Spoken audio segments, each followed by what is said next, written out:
de la grande hache. On a ici donc nos gravures, on retrouve nos gravures dites corniformes, vous voyez ici, et on les retrouve surtout ici, vous regardez, donc les corniformes qui sont reliés entre eux, donc par un joug de bœuf, tout simplement, le timon et l'arrière. Donc c'est bien un attelage dont il s'agit, là-bas aussi à gauche. Donc ce qui est indiscutablement peut nous permettre d'affirmer que ces gravures sont bien des corniformes.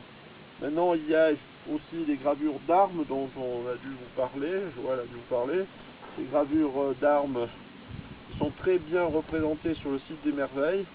Et puis il y a des gravures qui sont beaucoup moins parlantes, en tous les cas à nos yeux, mais qui sont elles aussi très significatives de la répétition de ces pictogrammes et de ces idéogrammes. C'est ces petits piquetages qu'il y a ici, qui pourraient s'apparenter à des espèces de chocs anarchiques, pas du tout. Ça revient tout le temps, on va les retrouver tout le temps associés avec les gravures corniformes, les armes, etc. Et donc s'il y a une répétition, c'est qu'il y a une volonté des graveurs de répéter le même geste et donc de répéter une idée. Et donc ce sont bien des idéogrammes, ce sont bien donc ici il y a bien une proto-écriture.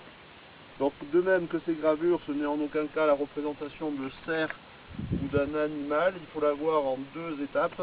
D'abord comme un corniforme comme ça, auquel ils ont associé ces zigzags. Ces zigzags, vous les verrez parfois associés à des fentes naturelles de la roche, et bien souvent donc associés avec des corniformes.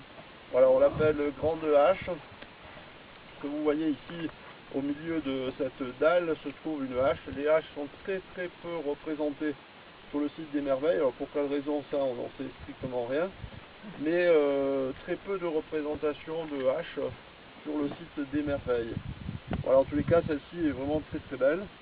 Là on voit aussi des gravures qui peuvent paraître complètement inintéressantes pour nous, mais qui reviennent tout le temps. C'est ce qu'on appelle des plages cupulées, donc des petits carrés ou des rectangles. Ils reviennent aussi tout le temps. Voilà. Après il y a des gravures plus récentes, on en parlera un petit peu plus en détail tout à l'heure, donc une croix. Donc ces croix, je vous parlais tout à l'heure, hein, donc cette vallée de l'enfer.